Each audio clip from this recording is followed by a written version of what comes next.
اعوذ باللہ من الشیطان الرجیم بسم اللہ الرحمن الرحیم الحمد للہ والصلاة علی اہلہا اما بعد قال اللہ تعالی وتبارک فی القرآن الکریم بسم اللہ الرحمن الرحیم ورتل القرآن ترتیلا۔ آج ہم تفخیم اور ترقیق کے بارے میں گفتگو کریں گے کہ کن حروف میں جو ہے وہ تفخیم ضروری ہے اور کن حروف میں ترقیق ضروری ہے۔ تفخیم کی تعریف یہ ہے کہ حرف کو جو ہے وہ موٹا کرنا، جب اس حرف کو آپ ادا کرتے ہیں تو اس کو موٹا کرنا، اور ترقیق کا معنی یہ ہے حرف کو باریک ادا کرنا جب اس کو ادا کرے۔ حروف تفخیم 7 ہے: خا، صاد، ضاد، غین، طا، قاف، ظا۔ یعنی اس کو ایک جملے میں کہے تو خص ضاغط قض، یہ حروف تفخیم ہے، اور ان حروف کو حروف استعلاء بھی کہا جاتا ہے، اور یہ ہر حالت میں جو ہے ہر جگہ پر، ہر حالت میں اور ہر جگہ پر تفخیم ہوں گے یہ حروف۔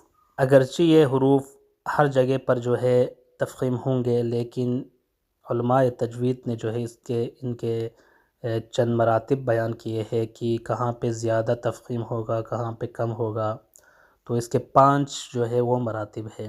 سب سے پہلے سب سے زیادہ تفخیم وہاں پہ ہوگا جب یہ حروف جو ہے حروف استعلاء یا حروف تفخیم جو خص ضاغط قض ہے، یہ حرف کیا ہے جناب مفتوح ہو اور اس کے بعد الف آ جائے تو اس وقت سب سے زیادہ یہ تفخیم وہاں پہ ہوگا۔ اور دوسرے نمبر پر جب یہ حروف جو ہے مفتوح ہو اور اس کے بعد کوئی الف نہ ہو تو اس وقت یہ کیا ہے جناب اس سے تھوڑا کم تفخیم ہوگا۔ اور تیسرا مرتبہ یہ ہے کہ جب یہ حروف مضموم ہو، اور چوتھا مرتبہ جب یہ حروف استعلاء ساکن ہو، اور پانچواں اور آخری مرتبہ یہ ہے کہ جب یہ حروف مکسور ہو تو اس وقت یہ کیا ہے سب سے کم تفخیم ہوگا۔ اور ان 7 حروف کے علاوہ حروف تفخیم، حروف استعلاء کے علاوہ باقی جتنے بھی حروف ہیں انہیں حروف ترقیق کہا جاتا ہے، اور حروف ترقیق کو حروف استفعال بھی کہا جاتا ہے کہ یہ ہر جگہ پر اور ہر حالت میں کیا ہے ترقیق ہوں گے یہ حروف۔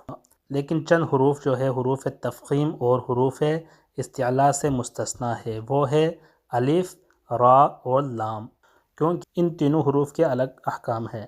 تو سب سے پہلے ہم اس میں جو ہے وہ الف کے بارے میں گفتگو کریں گے کہ الف کو نہ آپ تفخیم کہہ سکتے ہیں نہ ترقیق کہہ سکتے ہیں، بلکہ یہ الف کیا ہے جناب اپنے ماقبل جو حرف ہے اس کے تابع ہے۔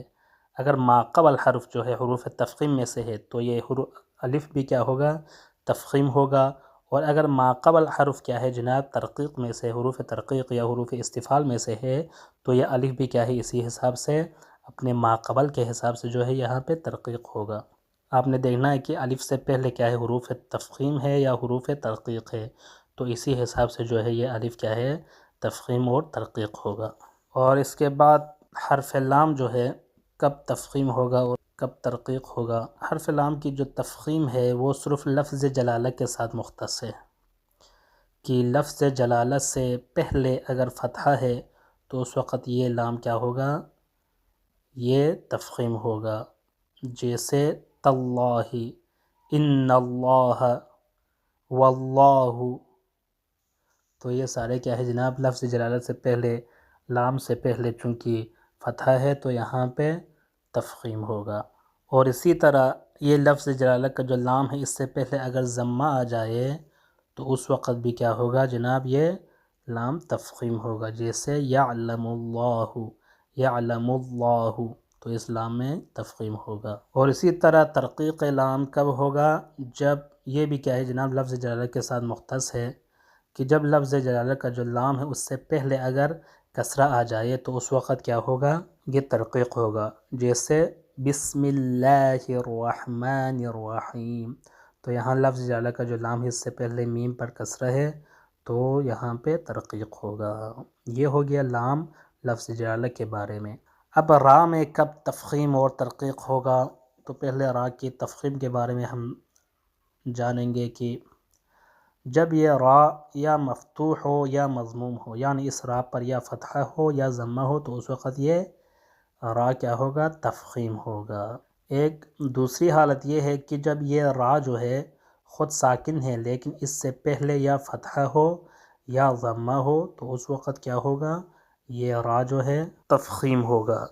اور اسی طرح ترقیق کب ہوگا، یہ را جب یہ را کیا ہو، مکسور ہو، یعنی را کے نیچے زیر ہو تو اس وقت یہ ترقیق ہوگا۔ اور دوسری حالت را تو ساکنہ ہے لیکن ما قبل کیا ہے جناب، کسرہ ہو تو اس وقت بھی کیا ہوگا، یہ را ترقیق ہوگا۔ تو یہ تھے حروف تفخیم اور ترقیق کے بارے میں آج کی گفتگو۔